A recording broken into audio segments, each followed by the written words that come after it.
CGI Sanjeev Khanna का बड़ा फैसला, हाई कोर्ट जज के खिलाफ सुनाया फैसला। जस्टिस यशवंत वर्मा मामले की जांच का किया ऐलान। जस्टिस वर्मा के केस की जांच करेगी 3 सदस्यों की कमेटी। जांच पूरी होने तक जस्टिस वर्मा को नहीं मिला न्यायिक काम। सुप्रीम कोर्ट के चीफ जस्टिस संजीव खन्ना ने जस्टिस यशवंत वर्मा केस में बड़ा कदम उठाया है। सीजीआई ने जस्टिस यशवंत वर्मा के खिलाफ जांच के लिए 3 सदस्यों की एक कमेटी बना दी है। जांच पूरी होने तक जस्टिस वर्मा न्यायिक काम नहीं कर पाएंगे। जस्टिस वर्मा के सरकारी आवास पर कथित तौर पर नकदी बरामद हुई। इसके बाद उन पर भ्रष्टाचार के आरोप लगे और इसके बाद से ही सीजीआई संजीव खन्ना एक्शन में दिखाई दे रहे हैं। उन्होंने जिन 3 सदस्यों की कमेटी बनाई है उसमें जस्टिस शील नागू, जस्टिस जीएस संघवालिया और जस्टिस अनु शिवरामन शामिल हैं। सीजीआई खन्ना ने कहा कि जांच निष्पक्ष होनी चाहिए। इससे पहले दिल्ली हाई कोर्ट के चीफ जस्टिस डीके उपाध्याय ने जस्टिस यशवंत वर्मा के सरकारी आवास से कथित तौर पर कैश मिलने के मामले में report CGI justice Sanjeev Khanna को सौंप दी है। बताया जा रहा है कि जस्टिस उपाध्याय ने घटना के संबंध में सबूत और सूचनाएं जुटाने के लिए इन हाउस जांच प्रक्रिया शुरू की थी और अपनी रिपोर्ट पेश कर दी है। अब सुप्रीम कोर्ट का कॉलेजियम इस रिपोर्ट की पड़ताल करेगा और फिर कोई कार्रवाई कर सकता है। दरअसल होली की रात जस्टिस वर्मा के लुटियंस स्थित घर पर आग बुझाने के दौरान बेहिसाब कैश मिलने का दावा किया गया है और इसके बाद से ही ये मामला लगातार तूल पकड़ता जा रहा है।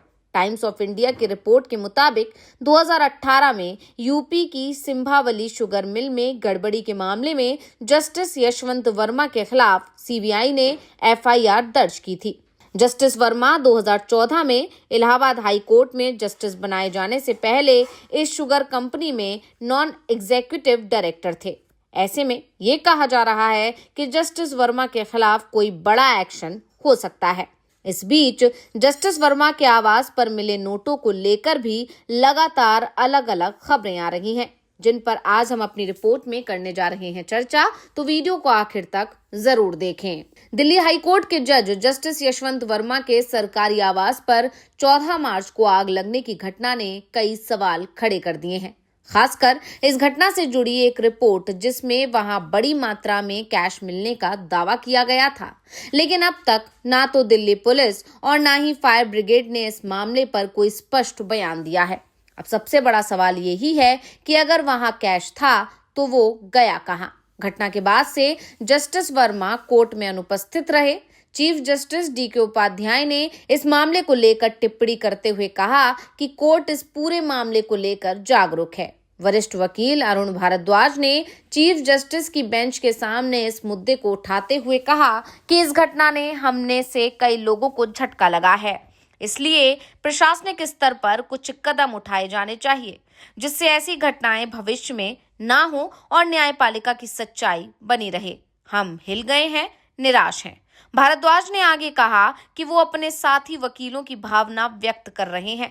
इस पर चीफ जस्टिस उपाध्याय ने कहा कि हम सब जागरूक हैं। सबसे बड़ी बात तो ये है कि दिल्ली फायर सर्विस और दिल्ली पुलिस दोनों ही इस घटना को लेकर चुप्पी साधे हुए हैं। दिल्ली फायर सर्विस की रिपोर्ट में सिर्फ इतना लिखा गया कि आग स्टेशनरी और घरेलू सामान में लगी थी।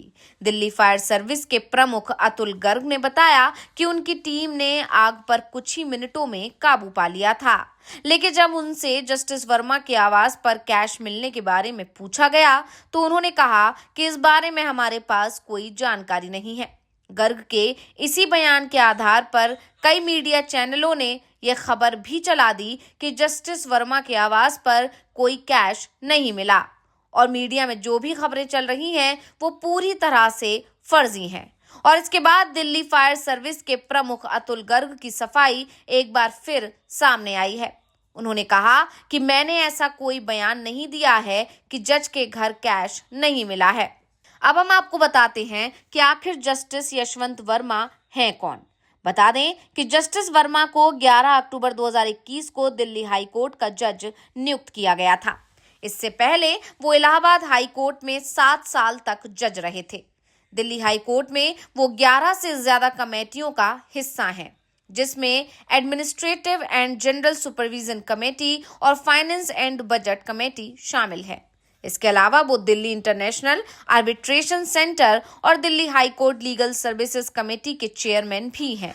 2018 में उन्होंने डॉक्टर कफील खान को जमानत दी थी, जिन्हें यूपी सरकार ने मेडिकल लापरवाही के आरोप में गिरफ्तार किया था। दिल्ली हाई कोर्ट में अपने 3.5 साल के कार्यकाल में जस्टिस वर्मा ने कई महत्वपूर्ण टैक्स मामलों पर फैसले दिए हैं। इनमें से एक बड़ा मामला कांग्रेस पार्टी के खिलाफ इनकम टैक्स रीअसेसमेंट कार्यवाही को चुनौती देने वाली याचिका को खारिज करने का भी था। जस्टिस वर्मा को लेकर एक और बड़ा खुलासा हुआ है। दावा किया जा रहा है कि 2018 में गाजियाबाद की सिंभावली शुगर मिल में गड़बड़ी के मामले में जस्टिस वर्मा के खिलाफ सीबीआई ने एफआईआर दर्ज की थी।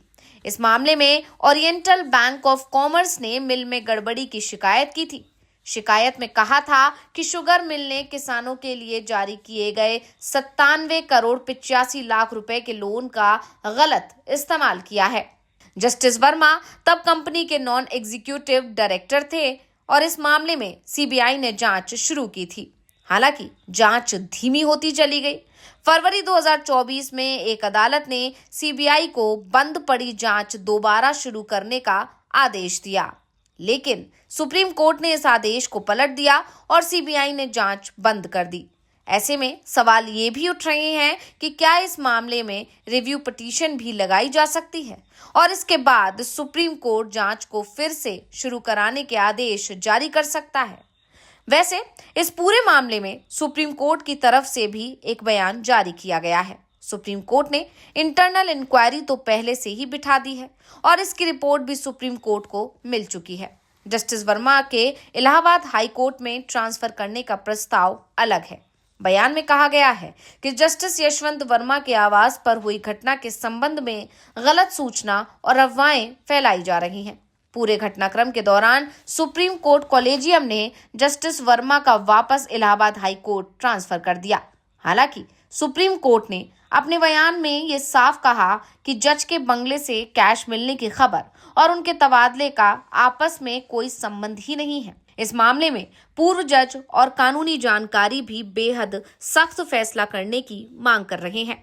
रिटायर्ड जज जस्टिस एस.एन. ढींगरा ने कहा कि न्यायपालिका में लंबे समय से भ्रष्टाचार है। इसे खत्म करने के लिए ठोस कदम नहीं उठाए गए। परेशानियां आम आदमी भोगता है। जज के घर करेंसी मिली तो सुप्रीम कोर्ट को एफआईआर की अनुमति देनी थी। आगे कार्रवाई वैसे ही हो जैसे कि आम आदमी पर होती है। सुप्रीम कोर्ट बार एसोसिएशन के पूर्व अध्यक्ष विकास सिंह ने कहा कि जस्टिस वर्मा से इस्तीफा मांगना चाहिए, तो वहीं कपिल सिब्बल ने कहा कि जजों की नियुक्ति के मामले में पारदर्शिता पर और अधिक जोर दिया जाना चाहिए। ऐसे में इलाहाबाद हाई कोर्ट में ट्रांसफर होने के इस मामले ने तूल पकड़ लिया है। अब देखना होगा कि इस पर क्या फैसला लिया जाता है। तो रिपोर्ट आपको कैसी लगी हमें कमेंट करके अपनी राय जरूर दीजिएगा। इसी के साथ वीडियो को लाइक करें, वीडियो को शेयर करें और चैनल को सब्सक्राइब करना ना भूलें।